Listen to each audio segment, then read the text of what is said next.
Steps into it. Pass is caught. Diggs! Sideline! Touchdown! Unbelievable! Vikings win it!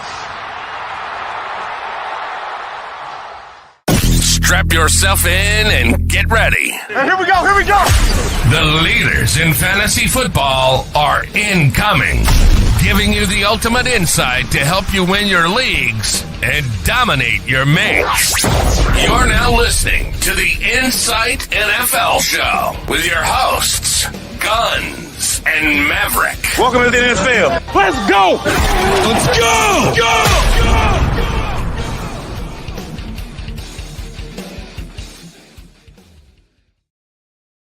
How do? The Cowboys have lost in dramatic fashion to the Saints, and I couldn't be happier. So to celebrate, I bought myself an Anthony Richardson jersey.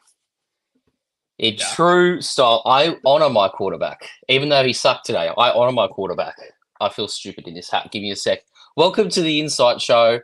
I'm your host, Nathan from Supercoach Guns, and with me, as always, is the very depressed Cowboys fan himself, NFL Maverick. Matt, how are you today? Mate, I'm depressed at all levels, to be honest with you. Pretty rough week across the board in fantasy. Rough Cowboys week. Not much positive can really come out of this week at all. I'm still a bit lost in terms of what's happening around the league. Lots of surprises and lots of things happening that you don't really expect, I suppose. So hopefully we can get things back on track in the next couple of weeks, and hopefully my team start playing a bit better. But it's not doom and gloom, but most of my teams I've really liked on paper, but it hasn't really come to fruition just yet. Well, I should warn you that for every Cowboys loss you have this season, the hat is coming out every Monday night. Yeah. It's so your hope is that you play regular. Oh, well, look, I hope so, because that'd be fun for me. But it's more special if it happens every now and again. Anyway. Yeah. Well, I mean, we'll probably cover news around the league as we go through the games. So why don't we recap the week? Alrighty, let's start out prime time, Friday lunchtime for us. Bills and the Dolphins. Let's cover the big story. Tua Tagovailoa concussed again. Now we're not concussion experts by any stretch, but he had all the usual. I don't know, what is it? The signs that you've suffered a traumatic brain injury. With the hand seizing up and the arm seizing up and the leg seizing up. All that stuff. What are we thinking? Are we thinking that he's going to miss a fair bit of time? Like we can't speculate if he's going to retire, but are we talking injured reserve? Well, he's going to go see a neurosurgeon, so that's never a good start. But look, probably so. We'll probably know in the next couple of days. Probably by our next episode, we'll know more what's going on with Tua. But yeah, look, 3 concussions and 3 bad concussions in the last 12 months is never a good start. So no, I think they should put him in IR and sort of protect him. They just paid him a bag as well. So yeah, not a good start. But all in all, mate, this hurts every single owner on the Dolphins, bar probably A-Chain. Yeah, the running backs should be fairly unimpacted. So Raheem Mostert, when he's back fully fit, he's probably okay as well. It's almost A-Chain to the moon now. Yeah, he'll get plenty of dump-offs and stuff like that. It's going to be dump-off city just to try and get the offense moving. It hurts Tyreek Hill massively because he won't get those long balls anymore. He's going to have to reinvent himself to try and get those short to intermediate passes, maybe screen passes to get him going. But, same with Waddle as well. It's going to be hard to support the whole offense with a backup QB. It'd be interesting to see what they do if they do roll with Skylar Thompson for the next couple of weeks, or do they go out there and sign Ryan Tannehill? There's a couple of free agents that's still available that they could possibly get. Joe Flacco, I think, is still going around. Still available, should I say.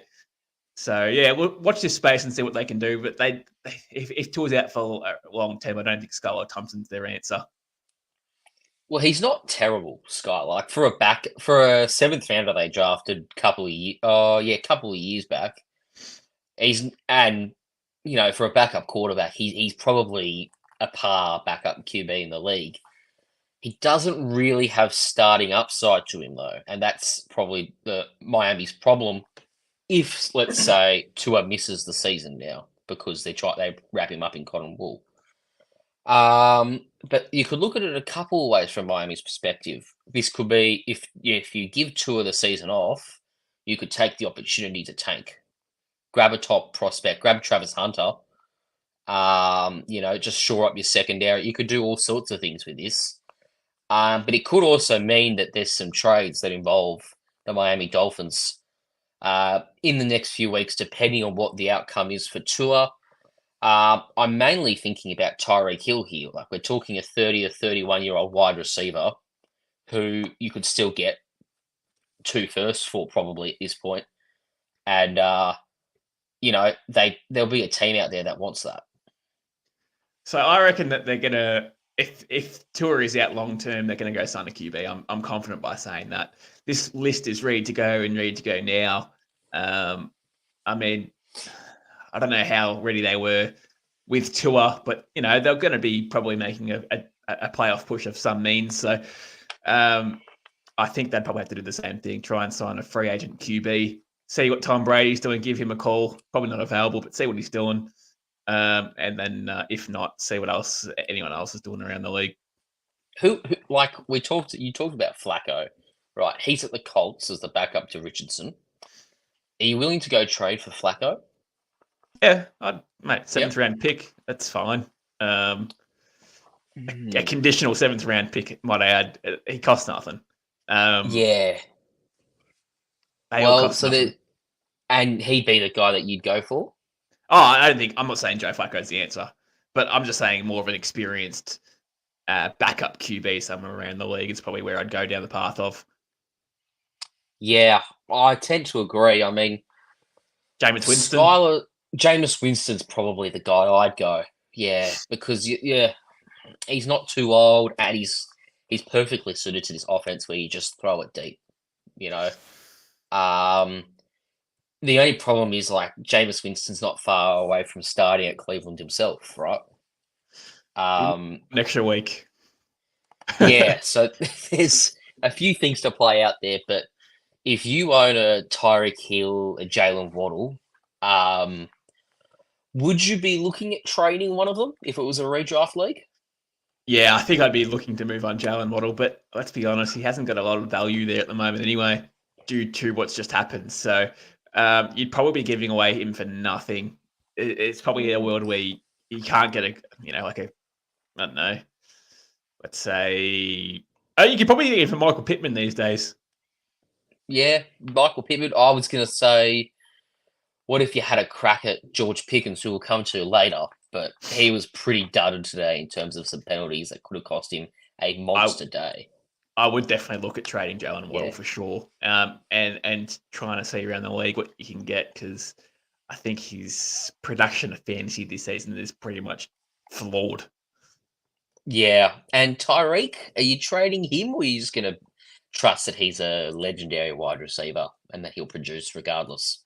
Yeah, I think legendary wide receivers find a way. So I'd be holding him for the next couple of weeks at least, just to see what he can come up with. But you back him in at this stage.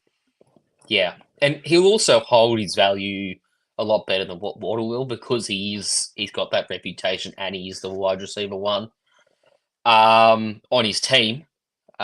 So yes, it's a very tricky situation. The running backs in this game, though, Devon Achane, James Cook, they had an amazing day. I mean, James Cook scored 3 first-half touchdowns and then basically didn't do a thing in the second half. But Devon Achane had something to the volume of around 30 touches in this game, and he went at just under a point per touch. If Mostert misses significant time, and obviously you've got this quarterback dilemma, when we touched on it briefly, Devon Achane's PPR scores could go through the roof. But I mean, look, are you going to try and convince the Achane owner that Tua being out is going to hurt the entire offense and try and trade for A-Chain, I think you got to try, man, because he might just explode. I'm not convinced that A-Chain will stay healthy for the whole year. That's always been my concern with A-Chain. He's a smaller running back. He went in with a questionable tag in this game already. So, I'm always a bit worried about A-Chain. But yeah, look, honestly, dump-off City should see plenty of volume, even with Mostert. So if you want to keep him, then that's more than fair as well. But yeah, honestly, back onto James Cook. He had 2 rushing touchdowns last year. That was his season. 2 rushing touchdowns. He broke that in one game. He actually broke it in one half. So he's got 3 on the year, mate. Honestly, James Cook, I thought he'd have this sort of year. Unfortunately, I didn't get to snag him in a lot of drafts myself, but he's actually like the focal point of the offense at the moment. The passing game's a bit average. Limited weapons. Like Keon Coleman had a donut in this game, which was very interesting. So yeah, I think James Cook is going to be an integral part of this offense moving forward, and he could have some big games again moving forward. This won't be his last one, I don't think. Yeah, he's showing off some of those Cook genetics that we saw in Dalvin during his peak Minnesota days. Just being a 3-down back, explosive runner, above average pass catcher. It's good to see that there's still a Cook dominating in the RB position because that makes me feel safe personally. Khalil Shakir. I mean, we weren't sure who was going to be the wide receiver 1, but I think after 2 games, it's it's definitely him. Is it? Well, Keon Coleman's done nothing in this game in 3 catches or 2 catches last game. And Khalil Shakir's scored a touchdown and 3 catches last game and then 5 catches and led the team in yards and targets in this game. I'm not convinced. I'm not really convinced about anyone on the offensive end outside of James Cook and this Bills team.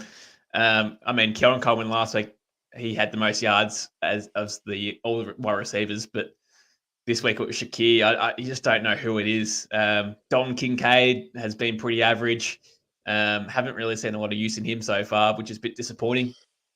But yeah, mate. Honestly, I can't confidently start Shakir and go, yep, this guy's going to give me a minimum of 10 points. Interesting. I probably would personally. I'm happy to start Shakir week in, week out now. Just what I've seen the last couple of weeks, I'm content with what he's shown off. Look, we will move to the next game, which I've got here as the 49ers and the Vikings. A bit of an upset, this one. The Vikings got up 23 points to 17. Obviously, Christian McCaffrey on injured reserve. Jordan Mason stepped up again, 20 carries, 100 yards and a touchdown, just the 1 catch. But yeah, Jordan Mason's continuing his insanity run over the league. Yeah, absolutely he is, mate. And 5 yards a carry as well, 20 touches, 100 yards, touchdown. This guy is pretty much a lock and start every single week, especially with a really solid offensive line they've got. He's just a plug and play every week. Solid RB2. He's probably an RB1 really, but you can put him in the RB2 every week and be confident they can churn out a good score until CMC's back. I actually thought Brock Purdy played a really good game in this one. Unfortunately, he didn't have the touchdowns to represent that. But he had 319 passing yards, controlled the game really well, I thought. Had the 1 pick, but only the 1 touchdown, which probably ruined his day to a degree. If he had 3 touchdowns, he would have had a mega day. But he got everyone involved. Ayuk is still struggling offensively at the moment. He's still probably a couple of weeks out till he starts getting back to full Ayuk mode. But yeah, Debo's really eating up at the moment on the receiving end, and George Kittle got involved this week as well too. So which is good to see because I love Big Kittle. It is good to see, but he was carted off to the locker room late in the game. Yeah. So there's a bit of an injury watch in this game. Obviously, yeah. Kittle, as we just mentioned, but Justin Jefferson as well. Apparently he's okay, and they're hoping it's a day-to-day sort of thing. So that probably indicates that at worst, he misses one game. When they say day to day, that's usually the sort of time frame you're looking at. I thought Sam Darnold did all right, and he's actually had a pretty good start to this season. Definitely a lot better than what I thought he was going to do. No one thought coming into the year that the Vikings would start 2-0. With Sam he Darnold. really, yeah. No one thought that at all. So he's been really good. Justin Jefferson is QB proof. He just keeps churning out scores after scores. I mean, he did have that 97-yard touchdown, which really inflated his score. But at the same time, when you're that good, these things can happen. So, he's if he misses any time, we'll probably know by our Thursday show. We'll be able to pretty much talk about that one on Thursday when we do our injury report. But he's definitely one to watch. Apparently no concern. So you'll be hoping that if Jefferson does miss, from a Minnesota perspective, you'll be hoping that Jordan Addison is fit to play. And if you have Jordan Addison in a fantasy league, he would be an immediate start. In the event that Justin Jefferson missed any time, I think that's all I've got for this game. So let's move to the next one, the Seahawks and the Patriots. Now, this was a game that was probably closer than what it should have been. 23 points to 20 at full time. Ramondre Stevenson is carrying this offense on his back right now. Yeah, he is, mate. He's pretty much, as I said, the bell cow back at the moment. But not just being the bell cow in terms of volume, but also producing as well. Yeah. Which is great to see.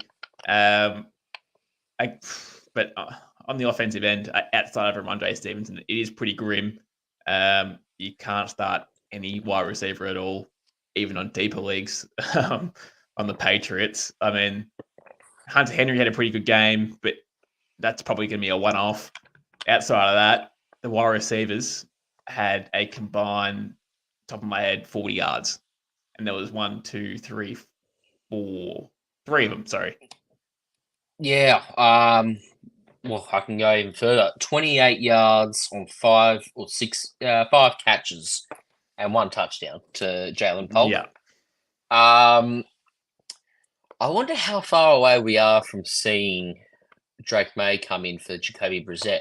And that's not to say that Brissett's done a bad job, because he hasn't. He's been completing at an efficient rate. He's been moving the offense along fairly well, but you've got a good enough team where you can probably afford to start the rookie. Look, I still think he's probably a mile away, to be quite honest with you. By a mile away, I probably need more mid-season.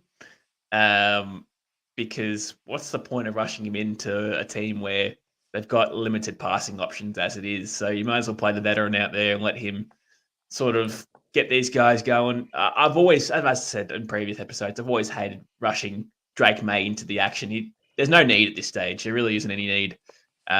Give him some time. Let him learn on the sidelines, because otherwise they tend to be like Zach Wilson and stuff like that. So outside of that, mate, Hunter Henry was heavily involved, as I said before. I did not expect that at all, my lad. But he's one to watch moving forward. If he's going to be the safety blanket for Brissett, he could be a nice little streaming option for tight ends. And I suppose we can touch on him a bit later in the waiver wire, because he would be available in almost every league, unless it's a really deep league. This Seahawks offense, I think this game was the changing of the guard. I think we've now seen Jackson Smith-Njigba elevate himself to the wide receiver 2. And Tyler Lockett looks to be the wide receiver 3. I mean, 16 targets, 12 catches, 117 yards for JSN. And DK Metcalf, he made sure that he was still the alpha wide receiver 1. 10 catches, 129 yards, and a touchdown, a 56-yard reception as well on 14 targets. So those two have become Seattle's new dynamic duo. And it's elevated Geno Smith as well, who threw for over 320 yards today. Not only sacked 3 times, which I think is an improvement for him, considering sometimes he holds onto this ball for too long. But I thought it was a pretty solid day from the Seahawks offense, and it'll only get better when Kenneth Walker's back. Yeah, well, from what I saw today, they're not going to rush Kenny Walker back at all. They're just going to let him heal up. There's probably a chance he misses next week, the way that they're talking, which is fine. Look, it's all good. But no, I agree, mate. This receiving corp down there at Seattle are looking really solid. I mean, in saying that, Tyler Lockett still had 57 snaps and ran 42 routes, which is pretty much on par with Smith and Jigba.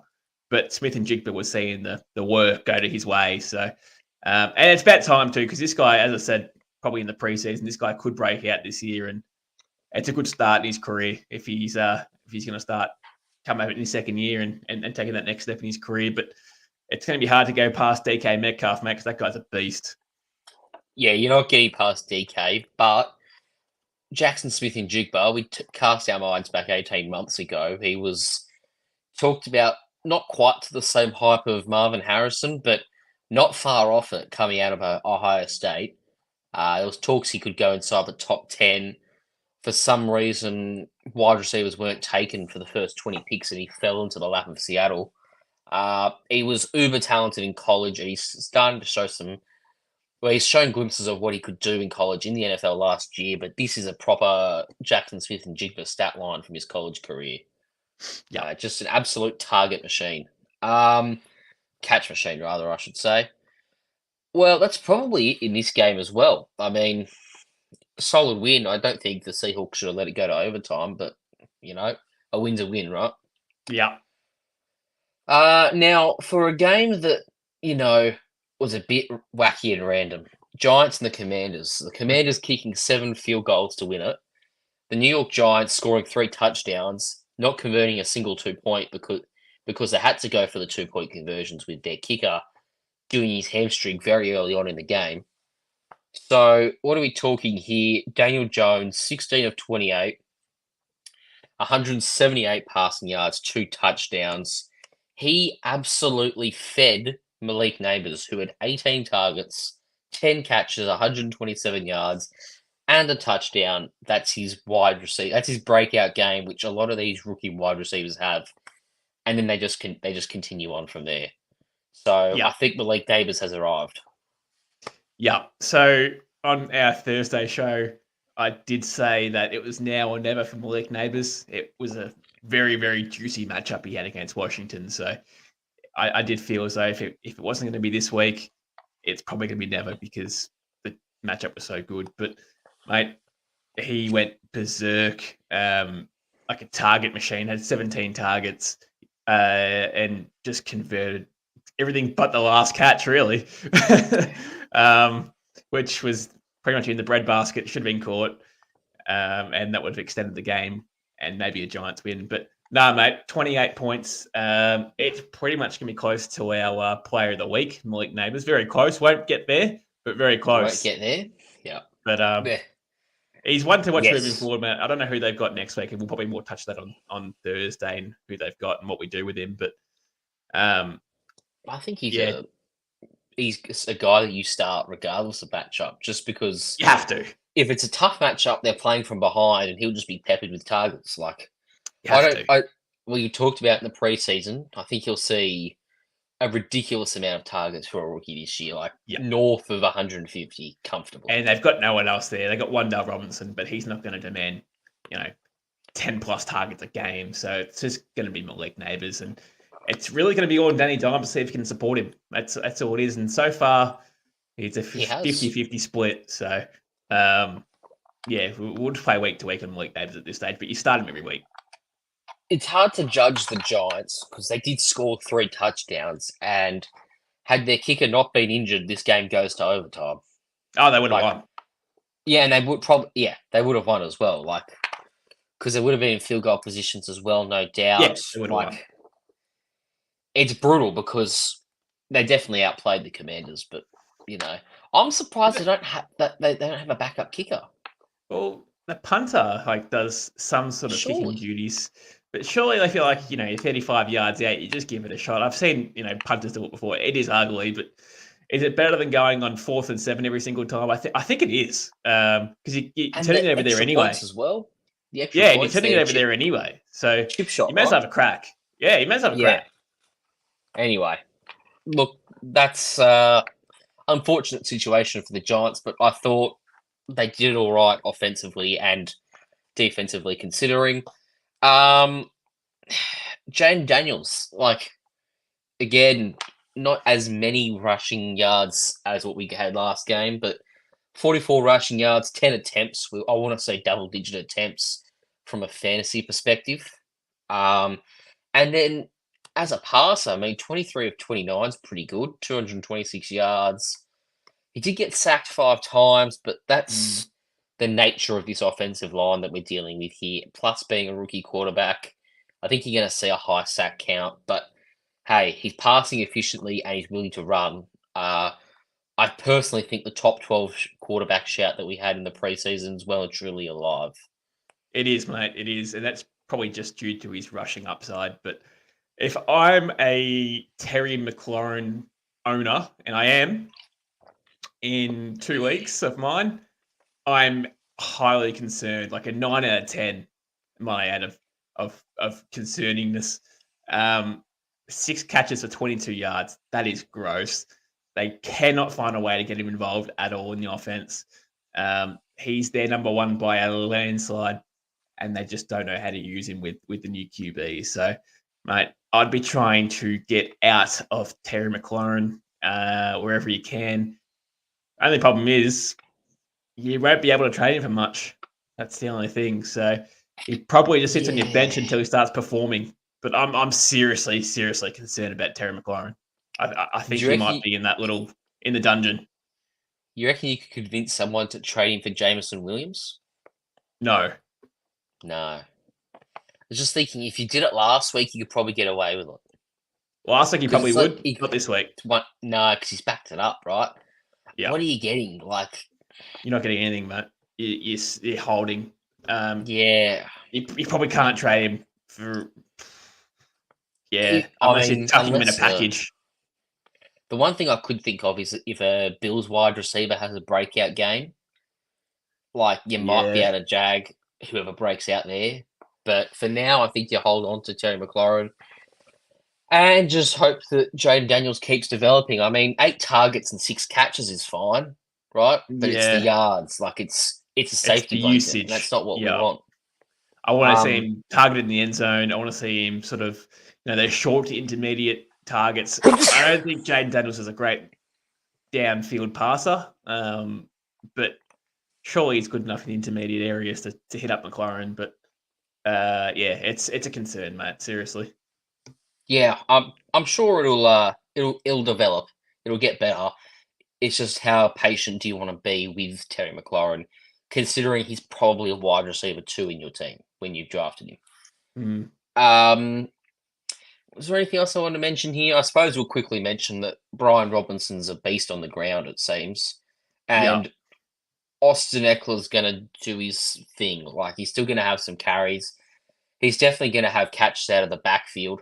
In a PPR league, he's probably a safe flex play week in, week out. But otherwise, that's probably all he is, a safe flex play. You can start Brian Robinson every week. Oh, yeah, Brian Robinson, yes. But Eckler. Eckler, probably not. Yeah, well, the ceiling is, as I say, that safe flex option. Brian Robinson's an RB2. Look, he probably drafted Eckler as obviously bench coverage as such. So if injuries come about, and there was plenty of them, he might be needed. Oh, yeah. For sure. Okay. Next game, less than enthusing. The Chargers and the Carolina Panthers. Well, let's get the first topic out of the way. I think we could call it now. Bryce Young's a bust. I think I'd called it last week, but I'm definitely doubling down. Bryce Young's a bust. Yeah. I don't think Carolina can develop a rookie quarterback if they tried.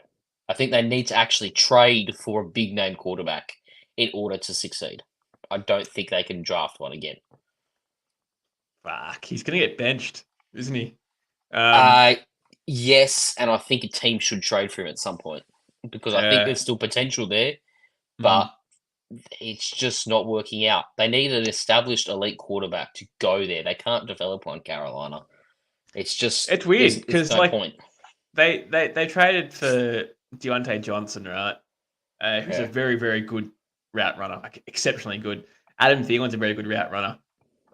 So you got two solid route runners there, and he just can't hit them up. I mean, there was vision of Thielen in the middle of the field, which is a bit out of context. He actually got sacked.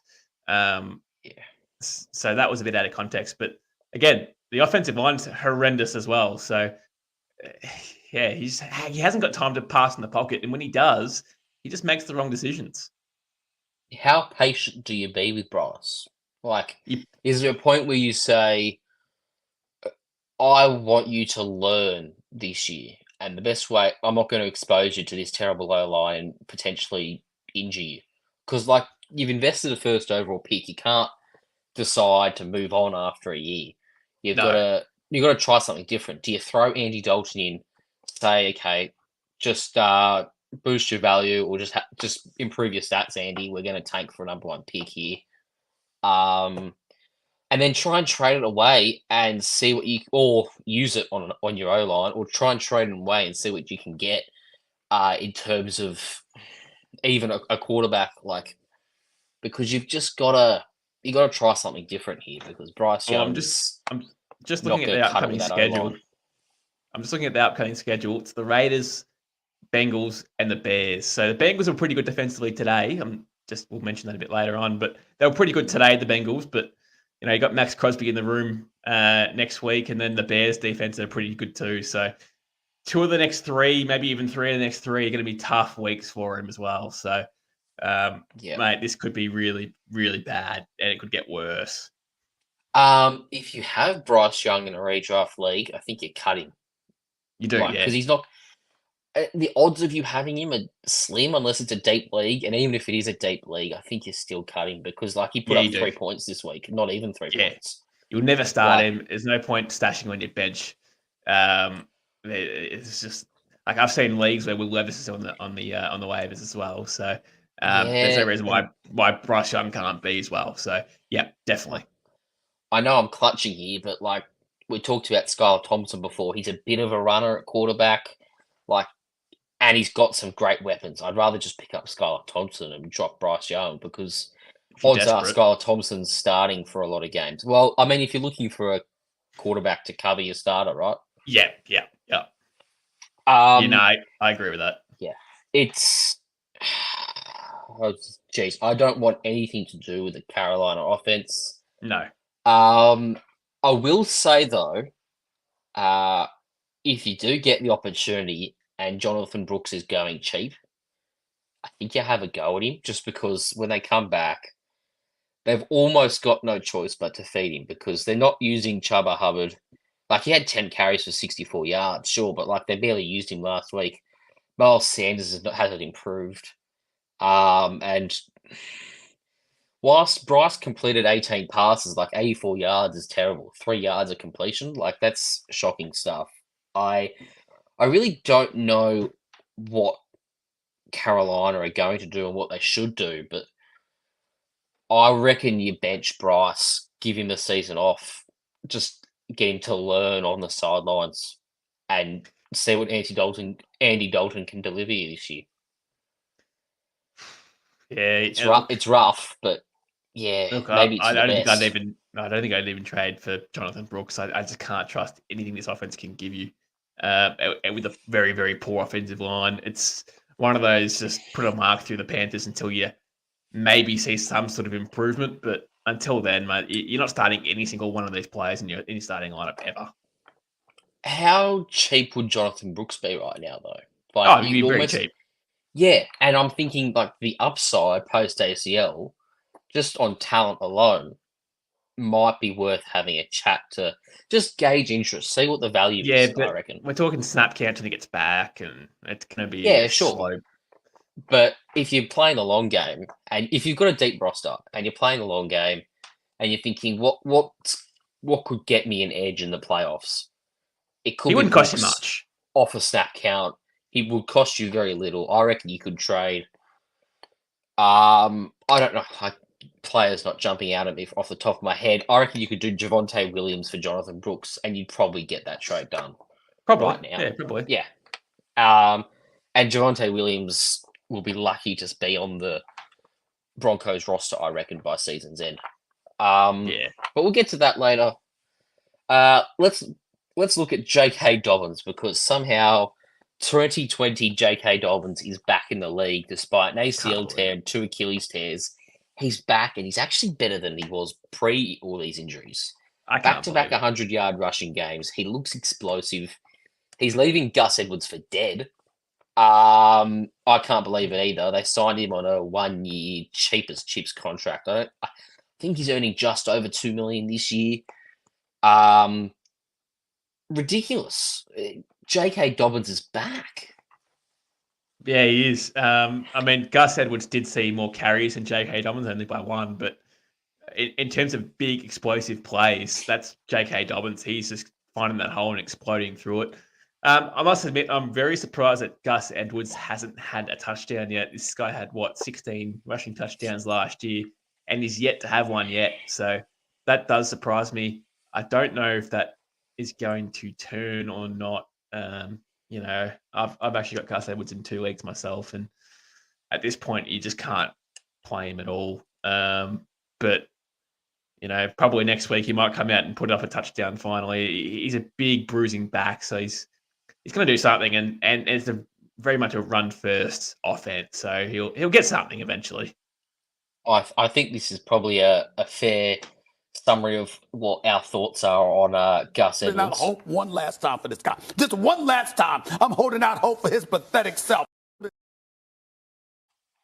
I think you probably give him one more week in your flex spot, or I'd probably give him.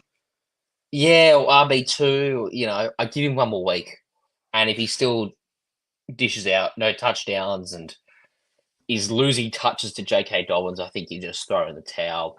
Let him ride the bench. I'm sure, as pessimistic as it is to say, I'm sure a J.K. Dobbins injury is right around the corner. I will say, though, I am very concerned about Ladd McConkey. This was my biggest concern about him last week, was the no touchdown he had last week. It would have been a terrible score, and that's what it was this week. It was pretty much 2 catches, 26 yards. I know game script really wasn't in his favour. It was just run. They had a big lead, but big Q, Quinton Johnston, he was involved and actually looked really good, might I add. So, he's probably going to be one to watch in the waiver wire. He looks like he's probably the number 1, to be honest, at this stage, which is pretty gross to say that, but it probably is. Josh Palmer says it's pretty much dead. Yeah. Yep, that's dead. Well, he's banged up and he got ejected last game. It's not great.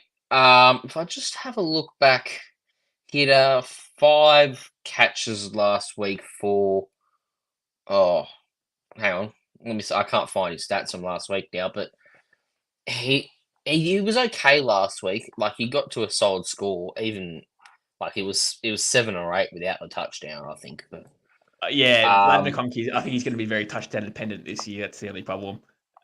If he doesn't, then he's probably going to score like maybe a 6 or a 7, something around there, 6 to 8 points. I hate to say that, but I think he might be touchdown dependent. Well, yeah, he very well could be. Now, there's not really much more to touch on in this game. I mean, we covered that Quentin Johnston can catch, apparently. Yeah. Bryce Young's a bust and J.K. Dobbins is back. That moves us to my favourite game this week, the Saints and the Cowboys. Now, why don't you run us through this game? Well, I did say Shaheed would have a long ball. It's probably not really a big call these days. He gets them for fun. But I did say he would, and he did. So Shaheed is looking like a sneaky good fantasy player at the moment too, which is pretty scary. But no, look, the Cowboys defense really couldn't stop them at all. I think they scored in every single play that Derek Carr was out there. And I actually think Derek Carr scored in every single play he's been out there in the season so far, and on every drive, which is incredible. So he's currently the MVP of the league, you'd imagine, after around week 2. But look, the MVP of the round is Alvin Kamara, mate. He's a bad man. He's a bad. That's right. Stephen A. Smith coming right at you. 20 carries, 115 yards, 3 touchdowns, 2 catches, 65 yards, and a receiving touchdown. Mate, we're talking 44 fantasy points. As an Alvin Kamara truther, all the way back from June till now, I would reckon I have 4 or 5, maybe even 6 shares in Alvin Kamara.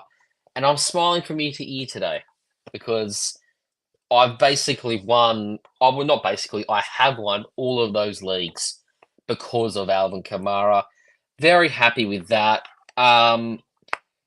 Yeah, absolutely the player of the week. Absolutely. Yeah. Um, No, he was fantastic, yeah. mate. Passing game, you got to have to touch on the passing game. On the ground, averaged about nearly 6 yards a carry with 3 touchdowns.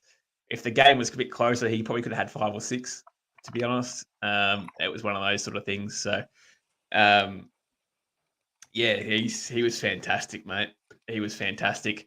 On the Cowboys side, mate, I was not impressed at all by literally anyone but CD Lamb, who had his day saved by just a broken down play to score his touchdown. He was lucky to have that touchdown, if I'm being honest. That should never have happened, but it did, and whatever. But this Cowboys offense without Jake Ferguson is going to struggle moving forward. There's like 0 run game at all. And you cannot trust Brandon Cooks to be that solid number 2 option. You have Tolbert there. He was okay today, but he got a lot of touches in junk time. So, yeah, without sort of a solid run game, I am worried about Dak, and I am worried about the offense moving forward. In deeper leagues, would you be looking to roster Jalen Tolbert? Yes, I would. I In suppose- deeper leagues. Yeah.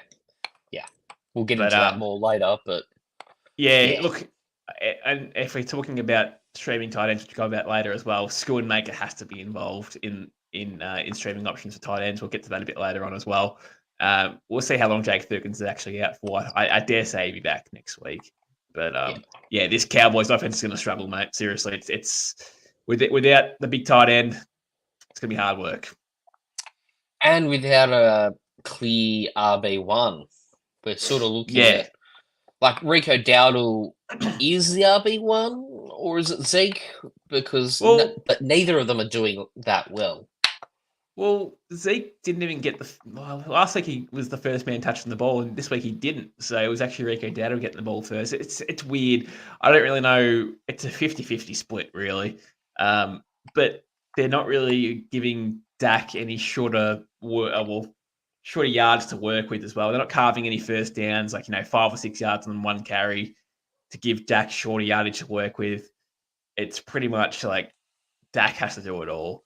And look, that may result to some good fantasy scores for Dak, because I dare say they might have to play from behind. The defense is still average, but also I'm pretty sure, I don't know how bad Zach Martin's banged up, but he went down today as well, the big offensive linesman. So, and to answer your question, Charlie, for now, I'd be keeping Dak just for now.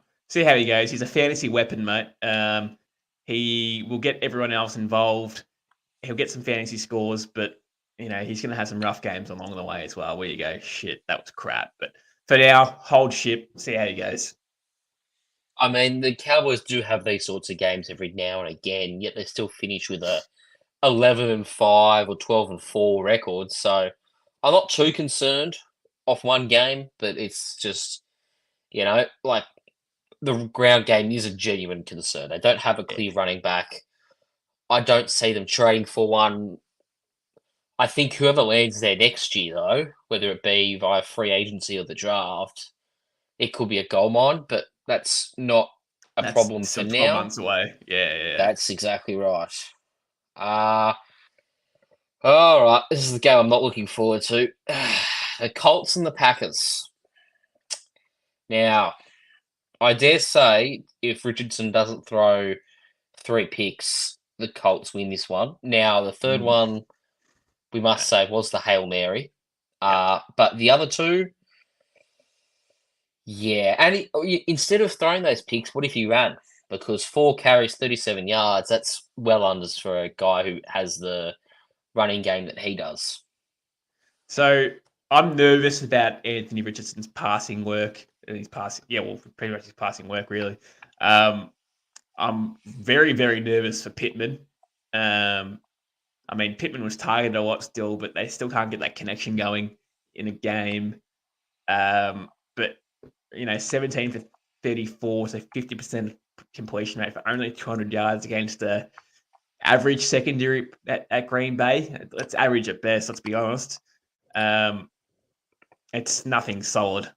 It's got McKinney, it's got McKinney, it's got Bullard, it's got Jair Alexander. There's good secondary. I think it's okay. I'm going to say it's okay. It's an average, quite literally, being in the early to mid-teens. But seriously, Anthony Richardson last week completed 9 passes. This week 17 on 50%. I'm nervous for him, mate. I seriously am. That's improvement. It is. It's not going to look pretty on the stat sheet, but it is an improvement. But yeah, only 4 carries, which was probably the most surprising thing about his game today. Was he couldn't get in his legs. Look, moving forward, Anthony Richardson's a perfectly good QB1 in this league. He's going to have some big blow-up games due to rushing touchdowns and rushing work. But yeah, I've got in a league, for example, I've got Richardson and Pittman. I had the stack. So if Richardson was to run one in, I get the points, and if he was to pass it, I thought he was going to go to Pittman. But still early days in Pittman, but they need to work on that connection because currently it's looking pretty grim. I'm very concerned. I'm probably about a 7 out of 10 on Pittman too, by the way, of being on the concern level. Yeah, I have more faith that, it's just going to be a matter of balancing out pass versus run. And once that balances out and once the accuracy gets a bit better from Richardson, I think we'll start to see him really go crazy in an NFL sense as well as a fantasy sense because last week was madness as well. He's making it work with Alec Pierce. Which is crazy because he should be the wide receiver 4 in this team. Yeah. So I don't understand why they can't make it work with Pittman because this guy's a 6'4" physical wide receiver. You just got to put it in his area and you'll catch it. But I don't know. They're going to work on that. I think it'll develop. I have no concerns about starting him just because the floor is always going to be high. It's a bad game. He got to 12 fantasy points. It's a really bad game, actually. Oh, yeah. And he got to 12 fantasy points. Yep. So no concerns there. We talked about Malik Willis. He actually had a fairly solid game. He did what was required of him. 12 completions, 14 attempts, 122 yards. So the completion percentage is really high. Passing yards, yeah, okay. What were we expecting? Probably around that, right? No picks, no turnovers, just a touchdown pass. Ran 6 times for 41 yards. I think that's what we expected of Malik Willis. Well, that's the maximum of what we expected from him. I think he played really well and game managed quite well for the Packers. Obviously, the star of this offense, though, was Josh Jacobs. Yeah, so 32 carries was a lot of work. He came into the game with a back injury. He was questionable we all knew he was going to play, but he was questionable coming into the game with a back injury. And as I said on Thursday, that was due to carrying the offense.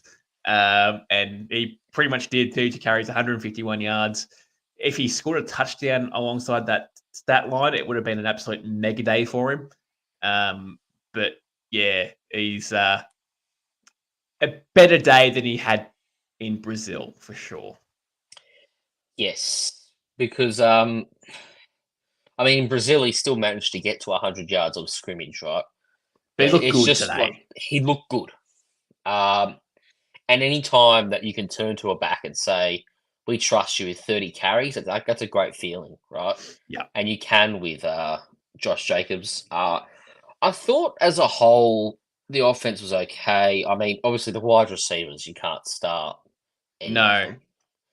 But Josh Jacobs is putting up RB1 numbers and Yep. top-end RB1 numbers with Mm. Jordan Love out. And I think Malik Willis, if you are a Jordan Love owner and Malik Willis is filling in for you at quarterback, I'm okay with it.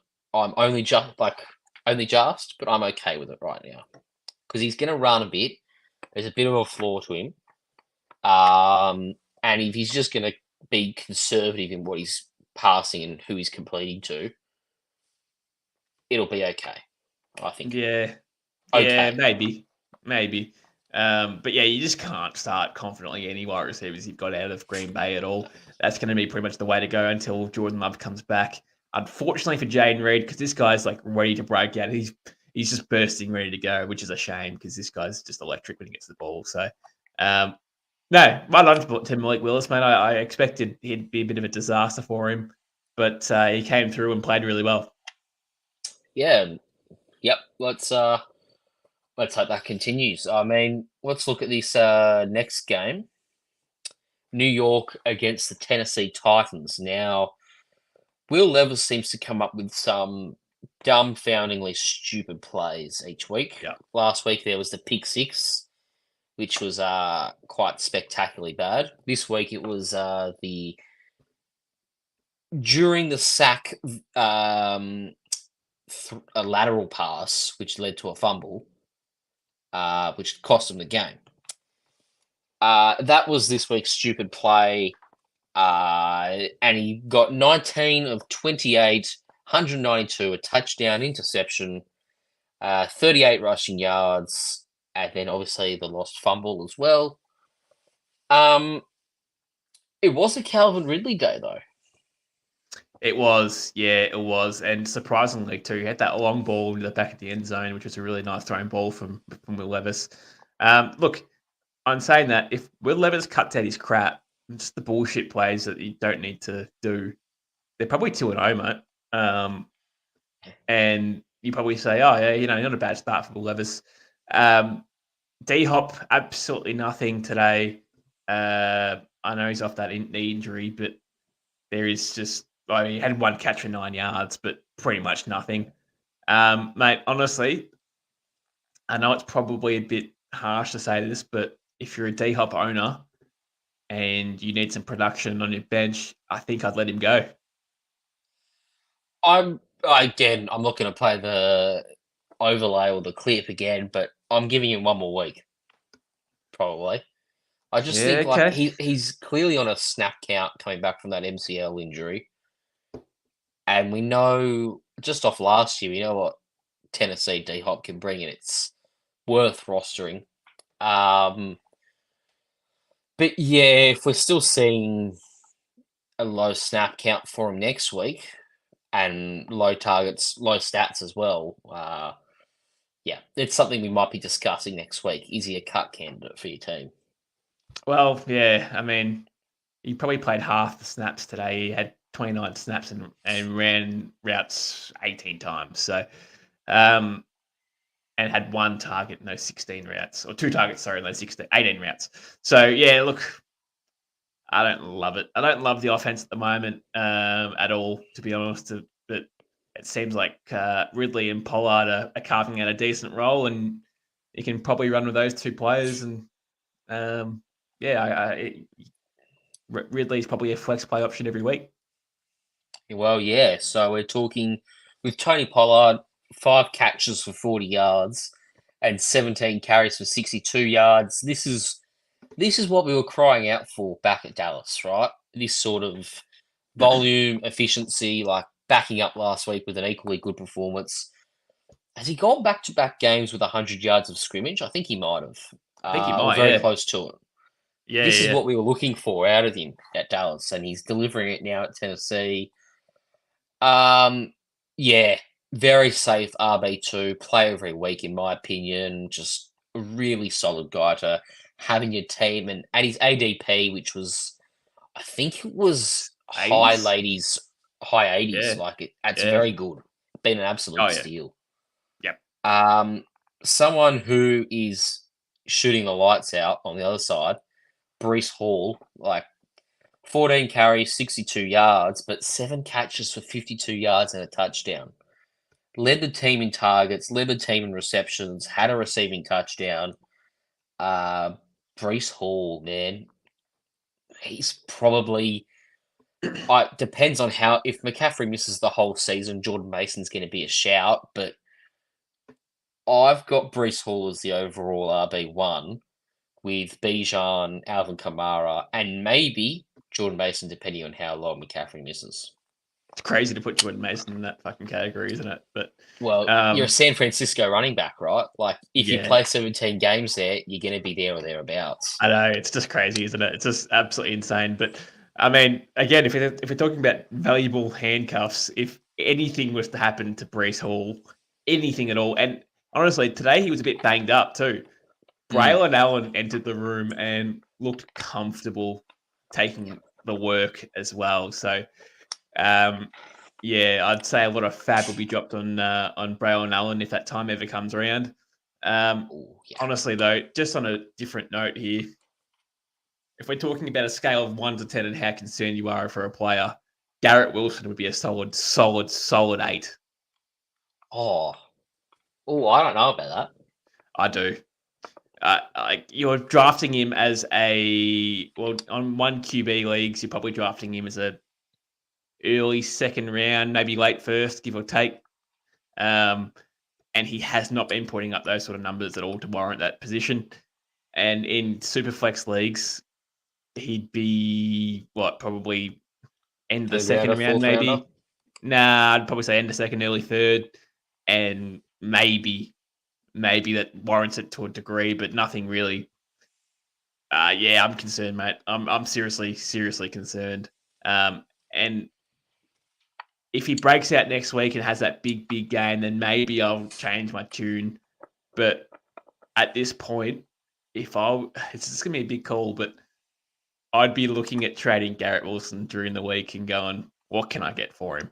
I mean, I wouldn't be short-changing myself, but I'd be having a look around the league. Well, if people are open to trading Garrett Wilson, I'll have a chat, because I think it's just going to take Aaron Rodgers a little bit of time to get used to this offense. I think this overall wide receiver 1 call that I thought about during the preseason, I think that's as good as gone. I think we're talking... I don't know. I actually genuinely don't know who could finish as the overall wide receiver 1. One element, I don't think CD Lamb's got the volume or the offense behind him to do it in. Like, I just don't think, without a semi-sustainable running game, I don't think passing opportunities are going to open up as easily as what they did last year. From a Miami perspective, no Tua, Tyreek can't finish as the wide receiver 1. Amon-Ra St. Brown might not even be the wide receiver 1 on his own team. That's something crazy to think about.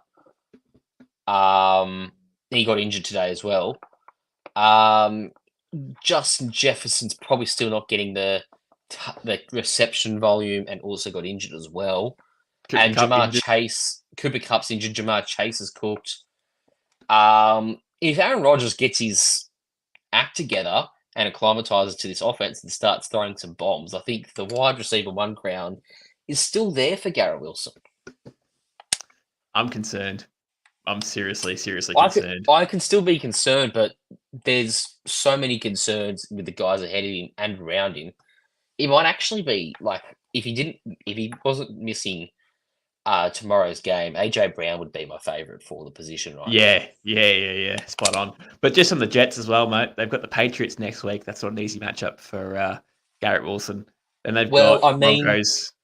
Look what DK and JSN just did to them. Yeah, it's not easy though. But he's very good. Yeah, he is. And then you've got Sertan the week after, who'll put him in a bloody blender. That won't be pretty. And then they got the Vikings. So, look. That's fine. Yeah. Well, hopefully. But look, I am concerned, mate. I am concerned. Yeah. That's probably it. Again, that's in this game. Let's look at the Buccaneers and the Lions. Now, that was a very good game. We had a scoreless fourth quarter, which is it's rare you see that. But how about Baker Mayfield's juke? Yeah, yeah, Filthy. yeah. No, he's Absolutely filthy. yeah, and mate, Baker's been unreal ever since the Bucks picked him up. Really.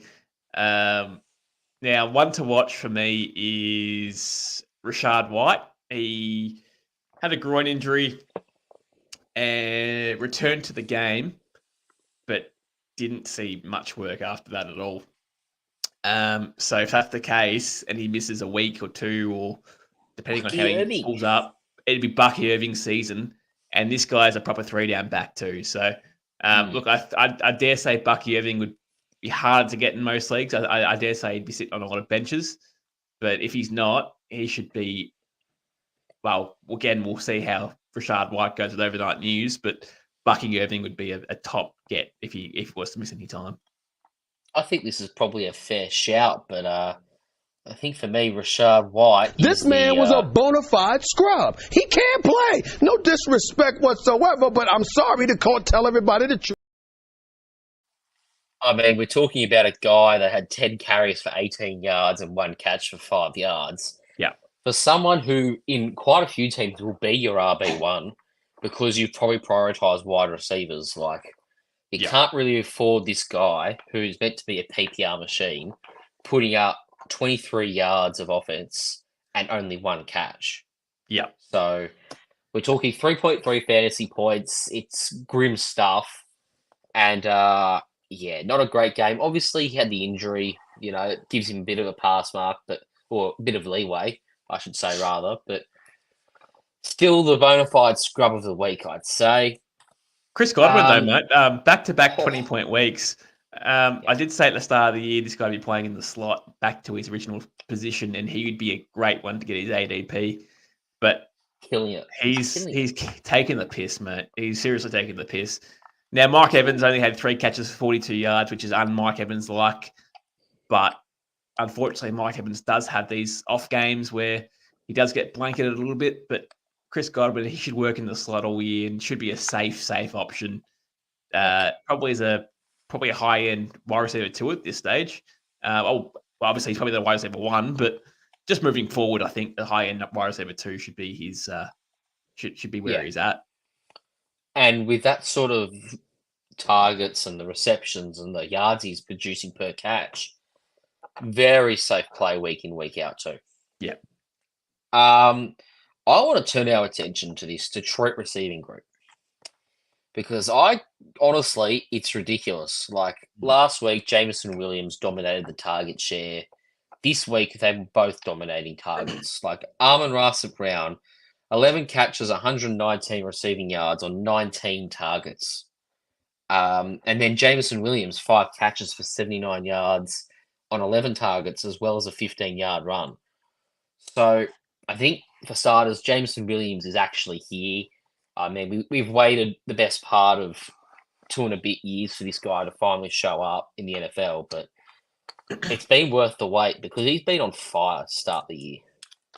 Yeah, he has been, mate. And just to touch back on what we said before, watch this space with Amon-Ra St. Brown. He has a lower leg injury as such. We're talking knee.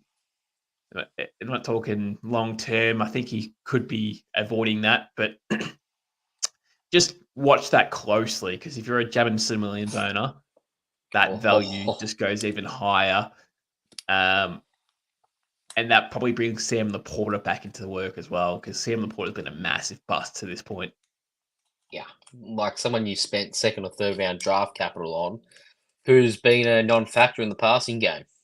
Yeah. So far, like 2 catches on 3 targets for 13 yards. That's not what you expect out of a 3rd round or 2nd round tight end. No, but I will say though, yeah, Jameer Gibbs has been very, very good, both on the ground and in through the air. He looks like he's a safe option to play week in, week out. He's not touchdown he's not touchdown dependent, which is good. Some of these guys like Etienne has had their day saved by touchdowns. But Jameer Gibbs, 13 carries for 84 yards, averaging 6.5 on the ground, and then 7 catches for 22 yards, which is 9 points of PPR just there. So Dream. A safe option. He's Kamara 2.0. Just the play style. It's like Mark Ingram and Alvin Kamara of 6 or 7 years ago. Yeah. And it's working beautifully. If David Montgomery ever goes down at any point, this guy's going to have game 3 scores 30 plus. He'll have the full workload and he'll just go insane. Yeah, that's right. And there'll be plenty of opportunities for goal line touches if Montgomery misses time, and Jameer Gibbs will absorb all of those. Outside of that, the fact that Detroit now have Jameson Williams and Amon-Ra St. Brown both firing, I know they lost, but it makes them a genuine contender for the Super Bowl this year. It's just ridiculous. Yeah, they haven't looked great at this point, though. I mean, they're 1-1. They scraped over the line against the Rams in overtime. And to be honest with you, they were pretty average today. But like Jared Goff, 300 yards, but 2 picks, which is un-Jared Goff-like. But look, they should be there at the pointy end. They'll work it out as it comes along. Yep. Hutchinson on defense, they went nuts, and they're if there are any chance this guy's going to go to that next level. But they need Jared Goff to really sort it out at the moment, because it's pretty much on him to really accommodate for the rest of the offense and not turn the ball over as such. Yeah, definitely. I'm going to sound the alarm for the upset alert. The Raiders against the Ravens. Yeah. Las Vegas won 26-23. I'm not really sure what to make of this. Gardner Minshew was actually decent as a passer. Let's address that. Brock Bowers, Devontae Adams, they both saw plenty of work. Brock Bowers might actually be in a competition to finish as the overall tight end 1, just because of the volume he's getting. And he's already an integral part of this offense, which is very rare for tight ends. Like Laporta had a ridiculously historic season last year, and Brock Bowers is Brock Bowers had a better start. Better start even. He's going to beat that season currently. Yeah, So, he's had a better start than Laporta than last year. Devontae Adams had a massive game, 9 catches for 110 and a touchdown, which is huge. Good to see a solid weapon be this good, because he really is that guy. But Zamir White, yuck. I don't think you'd even touch him in fantasy lineups at the moment. He's still out snapping Madison but Madison did get the goal line carry.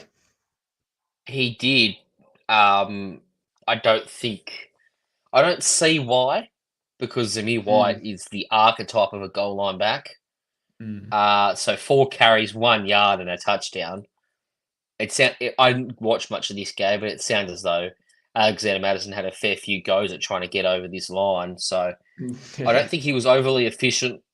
Or he wasn't very productive at all. But Zamir White, it's he did have 3 catches as a passing down back. 9 carries, 24 yards. We've fallen for the same trap again, I reckon. Last year, Alexander Madison was going into this Minnesota backfield as the RB1 after showing out every time Dalvin Cook missed a game. This time around, Zamir White shows out when Josh Jacobs gets pulled, essentially, from the Raiders lineup. And we're falling for a hook, line, and sinker. So what's the lesson? Guys that go from RB2s to RB1s, you just don't buy them. Yeah, I guess. I'm not falling for the trap again. I'm happy just to miss out next time, because carrying a guy that probably loses his job soon to Alexander Madison, the guy that was this bad last year, it's just embarrassing to own that. I will say, though, it actually is a very pass-heavy offense with some of the weapons they've got there at the moment too. So, and rightfully so when they can't run the ball at the moment. So that makes sense. Yeah, I now see why they were desperate to hold on to Josh Jacobs because there's not much behind them. No. Yeah, I'll tell you who did see a fair bit more running work this week. Derrick Henry, 18 carries, 84 yards, and a touchdown. Look, from a Derrick Henry perspective in fantasy, I don't care if he's only getting 15 carries a week. It looks like he's going to score a touchdown every game. That's going to put him in big numbers. It's going to put him high up in the running back rankings if you're scoring every week. So for me, just keep going. Just if you're not getting 20 carries, who cares? Just score. Yeah, he did start the game really slow too, which was the interesting part of things. It looks like he works better in shotgun formation than single back, but yeah, he needs more of a head of steam coming into the and fighting through those holes to get him going. So yeah, look, I was surprised that he had 18 carries in the game, if I'm being honest with you. They said they're going to manage Derrick Henry a little bit throughout the year, and they've given him 18 carries, so that's interesting. Zay Flowers is becoming a really, really solid player. 7 catches, 91 yards, and a touchdown. He's speedy Gonzalez, mate. He's very quick on his feet. Looks like Lamar has that connection with him as well. Looks for him every time. So he's going to be a safe wide receiver 2 option moving forward. But another big bust that everyone would have spent their fab on last week was Isaiah Likely, 2 catches for 26 yards. Mandrews wasn't that much better, to be honest, but did beat him in that category. Yeah, I dropped an unholy amount of fab on Isaiah Likely last week. Look, from that perspective, I'm not too concerned. Like they're sort of they're gonna play him either as they're gonna play him in wide receiver or at tight end. He'll have his games. There was a couple of opportunities that didn't quite pan out for him too.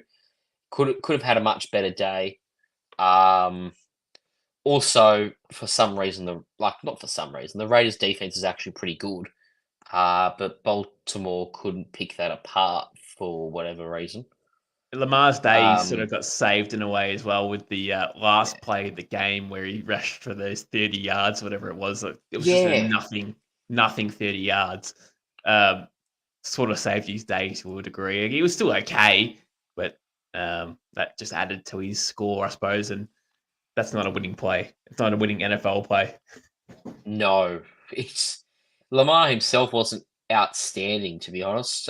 21 of 34, 247, touchdown, interception, only 5 rushes. Like we said with Jane Daniels and Anthony Richardson, he's another one of these guys.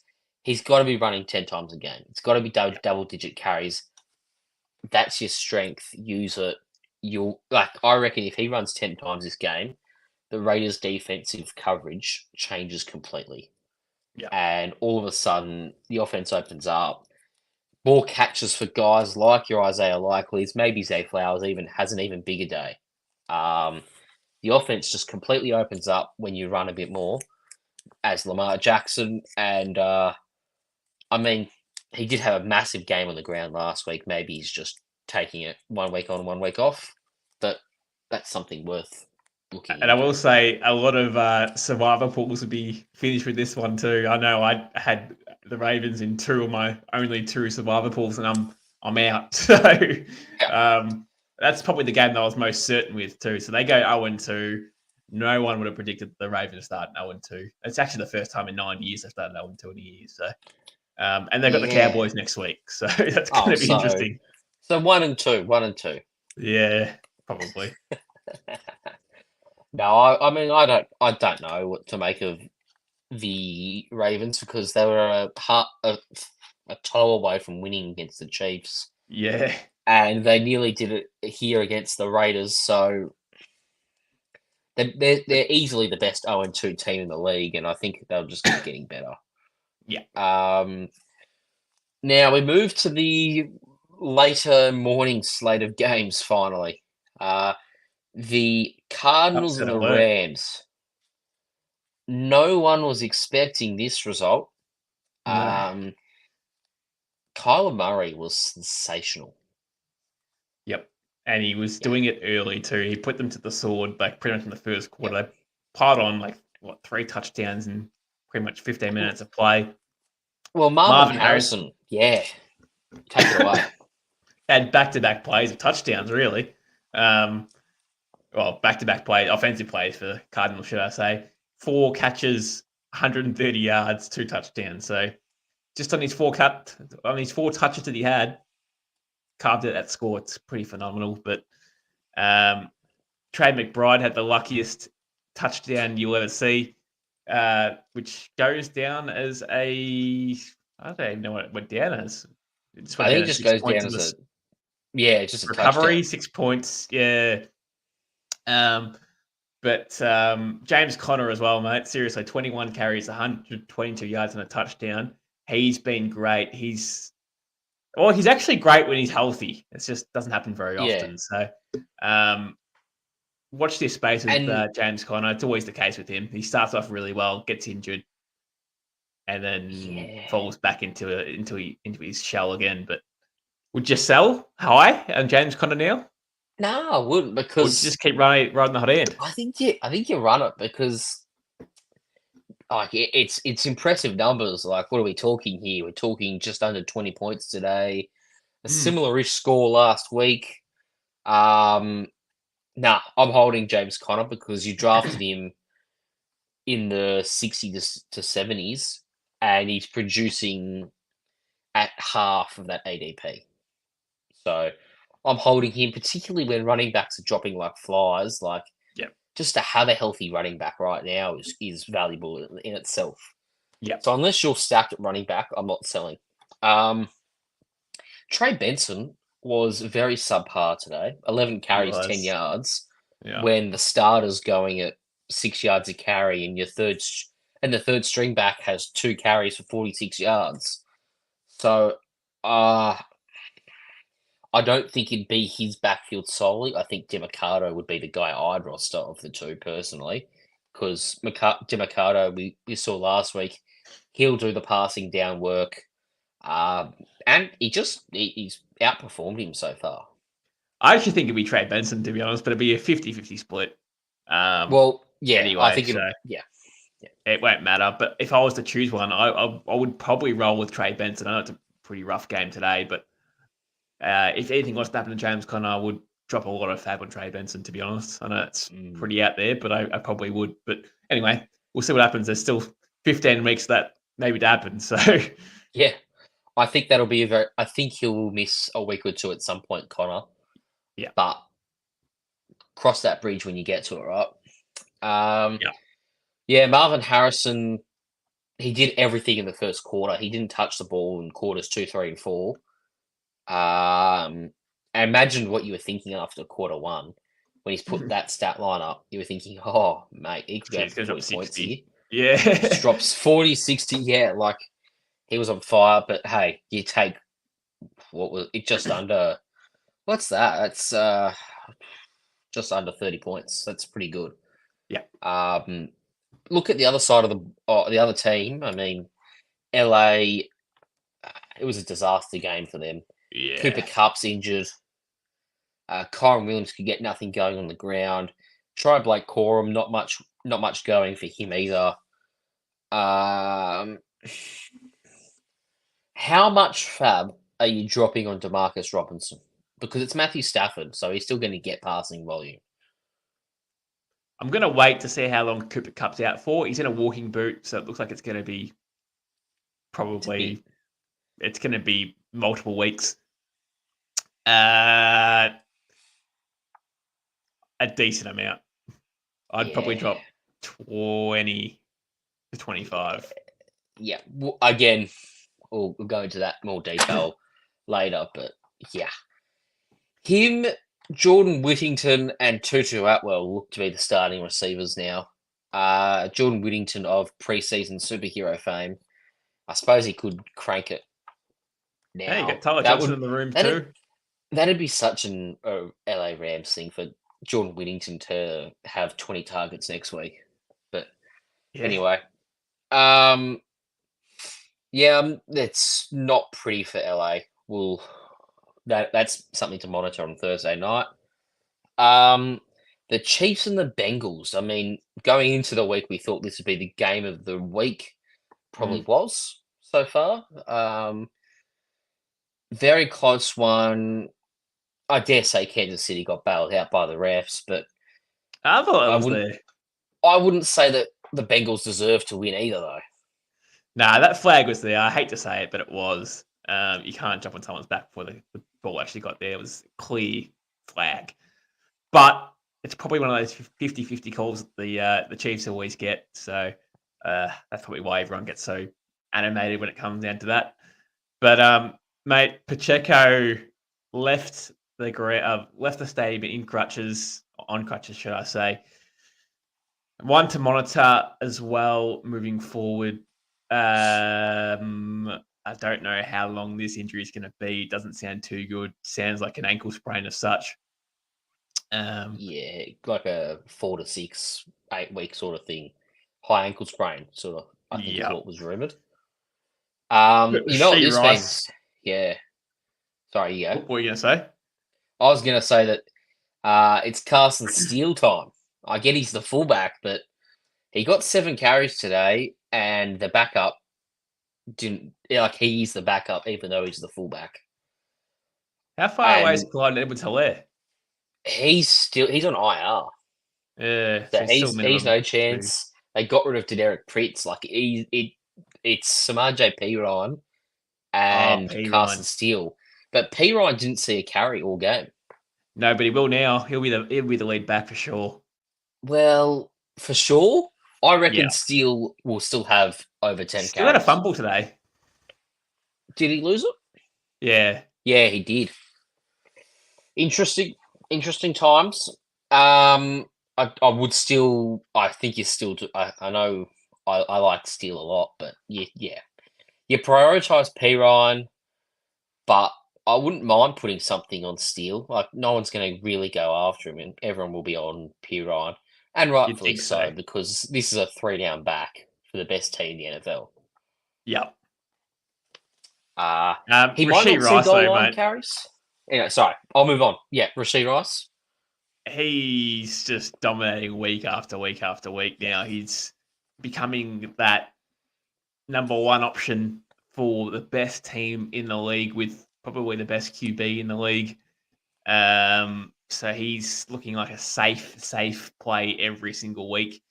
Only had 5 catches today. That's unlike him. He usually has 7. But hey, he had that touchdown anyway, so it doesn't really matter. And then Xavier Worthy. This is what I said last week about Xavier Worthy, mate. If he doesn't have those touchdowns last week, he might have one of these dud games, and he did today. So he could be in that category of touchdown dependent moving forward, and just that nightmare start of like a 3 or a 4 if he doesn't score a touchdown. But he's only played his second game, so I'll give him a bit more flack than that. But one to watch moving forward for your lineups. Well, we could be reverting to a very pass-heavy offense soon if this injury to Pacheco is serious. So that might see, and he himself might feature a bit more in the running game, actually. But yeah, I mean, we'll see how that eventuates. Let's look at the Bengals offense. It's a bit iffy. I mean, it's not good when Andre Isavias, I'm like, that's my best attempt. It can't be far off. Has 2 receiving touchdowns on 2 catches in the goal line. And he's like the lead fantasy producer outside of Mike Gesicki. Yeah. Jamar Chase would be fuming, and rightfully so. It's a dumpster fire, this offense. Yeah, so Jamar Chase was getting doubled all day, which was a bit of a pain in the ass for him. And he was being looked after by McDuffie, who's one of the best corners in the league. So I don't look at that too much. There was actually a comment in here from Charlie again. Is Chase a trade? Not at this stage, mate. Watch him next week. They've got the Commanders next week in a very juicy matchup. So if Chase can't go off next week, then I am red flagging massively, massively concerned. But the Chiefs, they did it last week with Andrews. They did it this week with Chase. Don't let these guys beat you. If you're going to lose to someone else. But I wouldn't panic just yet, mate. He's had no training camp. And yeah, he's just looking. It's going to take him about 4 weeks to get involved. But next week should be the week he goes off. Yeah. Yep. Fair enough. I think we'll move to the final game of that second slate. The Pittsburgh Steelers and the Denver Broncos. This was a bad game to watch. But that's why Red Zone exists, so you don't see much of this one. Pittsburgh Steelers won 13-6. Justin Fields was solid. I mean, he's doing the game managing and he's doing it well. He's not running as much, which is a bit disappointing from a fantasy perspective. But like he's not having to. He's got no turnover. Oh, he had a fumble, but it was recovered. So no turnovers today. No turnovers last week from memory. Najee Harris is looking better. Jalen Warren's still there and performing, and George Pickens could have had a much bigger day had some penalties not gone against him. So I think I'm going down the path of whoever Sertan is guarding. I'm not going to start. This guy is a proper lockdown, and maybe note that moving forward. If you're listening in all your leagues, Sertan is legitimate. He is that lockdown. Yeah, look, Pickens was a bit unlucky today. He could have had a proper big game, but generally speaking, Sertan's just that much better than everyone else at the moment. So I definitely would be doing that moving forward. Yeah, I mean, who did the Broncos play? Oh, they played the Seahawks last week. No one really went big. Yeah, DK didn't go big. Jason didn't go big. It was Tyler Lockett, wasn't it? So just for moving forward, Sertan plays the Bucks next week. So Mike Evans is going to have another quiet one, we think. Yeah. Okay, so Chris Godwin, fire him up. Yeah. Who's he got? What's the next few games for Patrick Surtain? So he's got the Jets after that, so he gets Garrett Wilson. So Garrett Wilson's not a player, okay. And then he's got Devontae Adams the week after. Okay. So blanket time. Yeah. Noted. Don't start Mike Evans next week. You probably have to start all three of them, to be honest with you. Oh. But if you've got a better option on a juicier matchup, you can probably get away with it. Yeah. I mean, yeah, we'll get to that. I mean, week by week we'll get to that. But yeah. That's a Thursday pod discussion. Yep. Am I harsh in saying that I think Bo Nix is a bust already? Yeah, he's not very good. We're talking harsh. No passing touchdowns and 4 picks in his first 2 games. He hasn't really looked likely at all, to be honest. Yeah, he has had 246 passing yards, but his best option, the offense is a dumpster fire, to be honest. Like on the ground is a dumpster fire. Like his best weapon's Courtland Sutton, who had 1 catch today. I mean, the Steelers are a pretty good defensive team as well, might I add. But seriously, outside of that, Josh Reynolds is his next best option. So, until they actually get in some proper help, I'm out in Bo Nix. Look, I just didn't like him going into the draft, and I like him even less now. That's fair.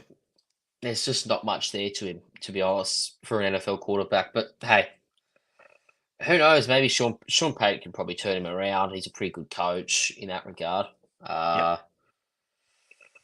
Yeah, I can't start anyone on this offense. Period. Yep. Like Javonte, he's not far away from being a cut candidate. Yeah. Jaleel McLaughlin. Nope. I don't know. We'll see if/when Javonte Williams loses his job. Yep. But otherwise, this is hopeless. Like Troy Franklin's not even getting a look in right now. No. A guy who would be raw and a healthy scratch almost, like he was last week. 1 target this week. No, not a catch either. No. Greg Dulcich is seeing 8 targets. That tells you all you need to know about this offense. Mm-hmm. Let's not waste any more time there. Primetime game. This was a good game probably until that halfway through the third quarter when the blitz was just all this tackling that all these hits that Caleb Williams was absorbing was starting to really fatigue him. Yeah, he so held on well. That offensive line's just a fucking disaster, mate. They still can't protect their QB. They did make slight improvements, but it hasn't really seemed like it's made any dividends at all. And it's really killing Caleb Williams. And sooner or later, they're just going to kill this guy. He's going to have a serious injury the way they're going if they're not going to protect him. Yeah. Talking 7 sacks and a loss of 40 yards today from Caleb Williams. There's not much could do about it. Like, they were blitzing with Daniel Hunter and Will Anderson. Like, you're not stopping that. And also, on top of that, though, a couple of his passes were one was in triple coverage through the pick. The other one was a one-on-one, underthrew it to Stingley. He hasn't been great when he's had the opportunity to pass either, but yeah, it's been gross. Gross. His creating hasn't been good. No. Which was the flagship part of his game. And he's getting no help on the ground either. In the pocket, he's been pretty solid, actually. Like, when he's given time and he hasn't had to maneuver around, he's been a solid pocket passer. But when he's trying to do his trademark running and throwing, like, he's underthrown it, or he's been inaccurate and thrown into wrong coverages, and worse of all, like, he's having to, rather than look down the field, he's having to check, is Daniel Hunter, Will Anderson, are they about to throw me to the ground? Yes, they are. Oh, okay, I better run. And then it's just a mess. And as you say, DeAndre Swift is not good, and Khalil Herbert's not good either. It's a poor offensive line, and the running backs aren't creating much themselves either. Creating nothing. It's maybe we overreacted. Probably, I think we overreacted to the Bears this year. Probably. But look, there's still plenty of time for Caleb Williams to turn this around. Oh yeah, and plenty of time. So look, let's just talk about this week to week, see how he goes, because there'll be 1 week, probably next week, where he comes out and has 300 yards and 2 touchdowns. You go, oh fuck, he's back.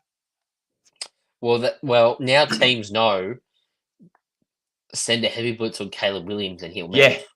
So the offense, I don't know if this means they need to do some play action. I think they need to integrate some play action into their playbook, but they don't have a ground game to do that with. Maybe it's some more tight end heavy sets. Like, there's a few directions they can go in, but they just need to add some protection to that O-line. Yep. Nico Collins, he's showing out. He's the guy, I reckon, that could finish as the wide receiver 1 this year. Like, AJ Brown's obviously missing this week. Malik Neighbors is putting up enough volume to go close to it. If Marvin Harrison keeps this run of form up, he'll be there or thereabouts. But Nico Collins is probably the guy I favour for the wide receiver 1 crown. Well, as I said, mate, last week I would never have overreacted on the Stephon Diggs game. I would have traded him after those 2 touchdowns, and today's a prime example of why you would. 4 catches for 37 yards is stinky. But yeah, Nico Collins, 8 for 135 and a touchdown. He really is that guy. They paid him in the offseason. He is the offense. He's Stroud's number 1 target. And another one to watch as well is Joe Mixon went down with an injury, did return, but looked very, very proppy. And if that's the case, Cam Akers, he'd be the one to go after. Yeah, because we saw Damian Pierce. He missed this game with a hamstring injury. He also hasn't been very good, but Cam Akers would be the lead back. I think there'd be a slight committee, but he'd be the guy to own. Yeah. That's it for the games. Let's have a look at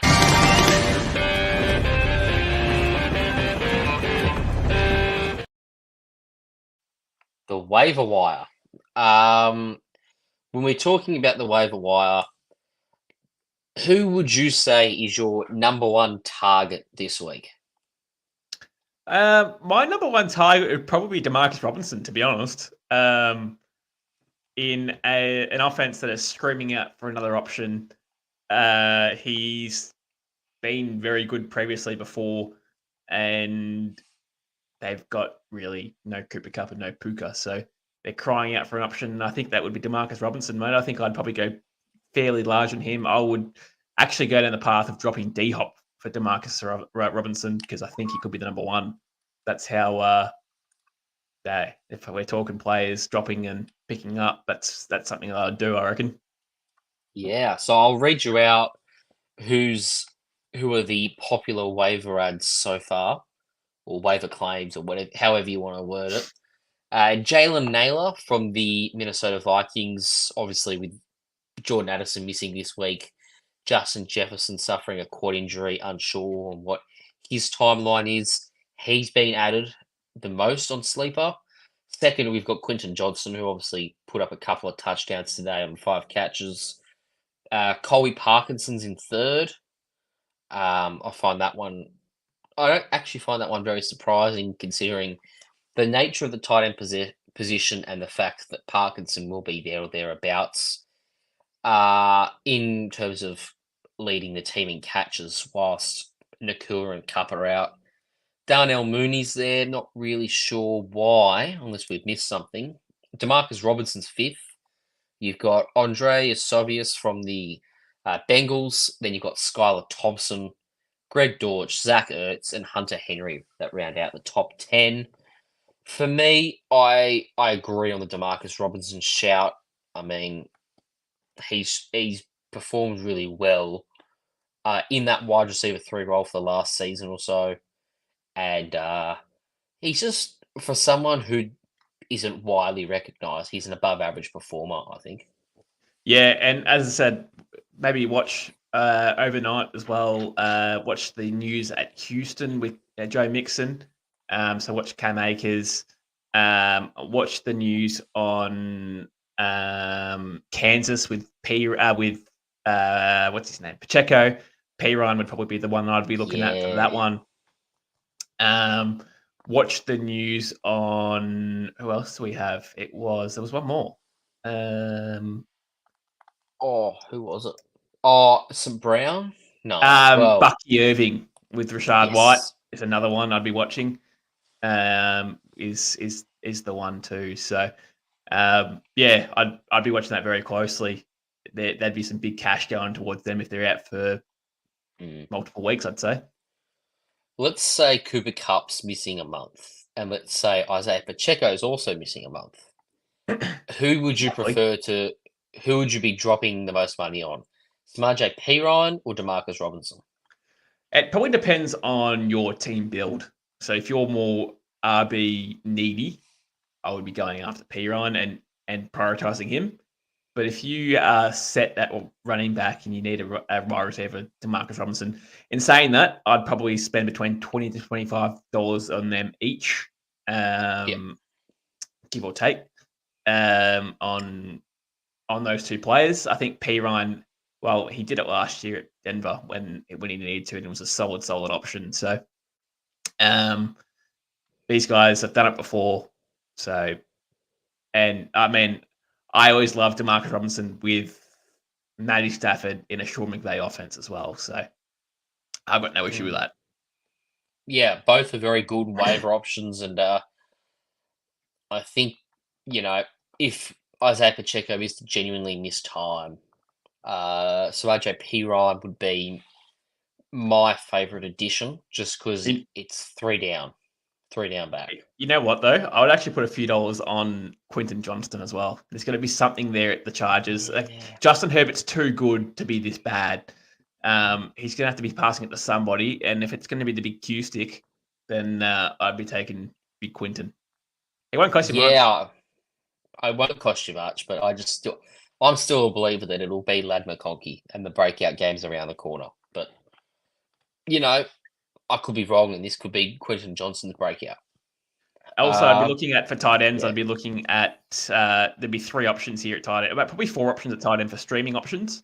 Zach Ertz seems like he's doing okay down there at Washington. That's not a bad streaming option if you get a laid out like Ingram or something like that.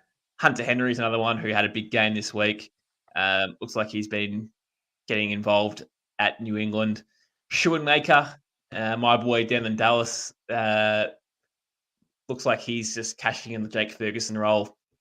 If Fergie is out for multiple weeks, he'll cost you nothing. And same with Mike Gesicki. Seems like he's getting quite involved in that Cincinnati offense and actually a genuine red zone threat too. Yeah, I'm just reading. Sorry, I was looking at a recent tweet from Adam Schefter 13 minutes ago on Joe Mixon. I'll read it out here.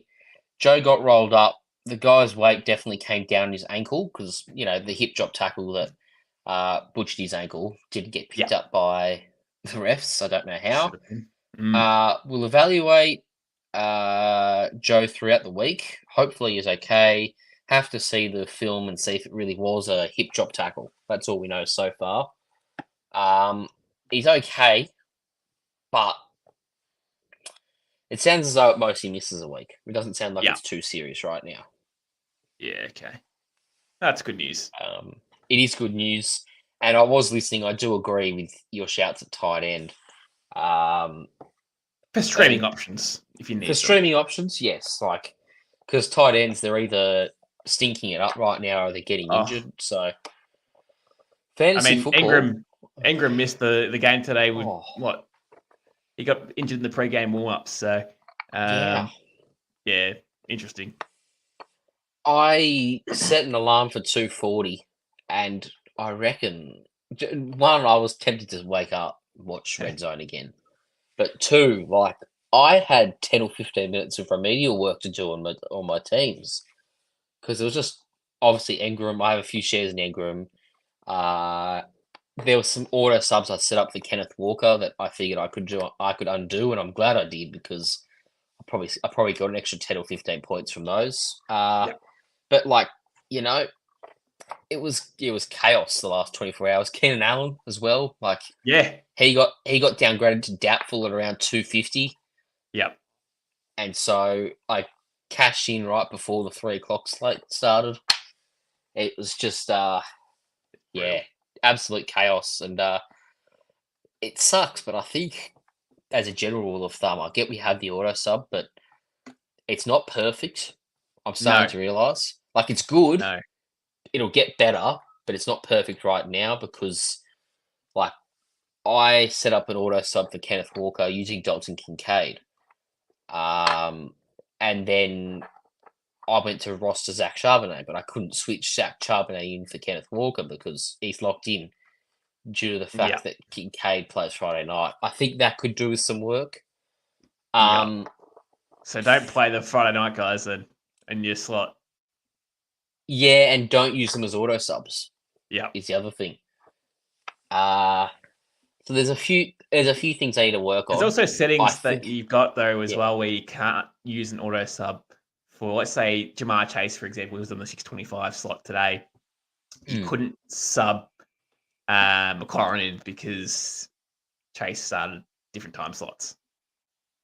Yeah, and the later time slot too. So yeah, there's some things they need to iron out, but it's a good concept that'll get better. But for now, I think as a rule of thumb, we're still going to have to set some alarms for 2:40, 2:50 in the morning and tend to our lineups and then go back to sleep if we feel like it. Yeah. That'll probably do us for this evening, I reckon. Yep. We'll be back Thursday. We'll go through the week ahead. We'll do some start sits. And we touch on the injury report too. And we should touch on the injury report because I imagine that'll be pretty detailed. Yeah. Yeah. All right, cool. Well, We will catch you Thursday. Thanks for tuning in.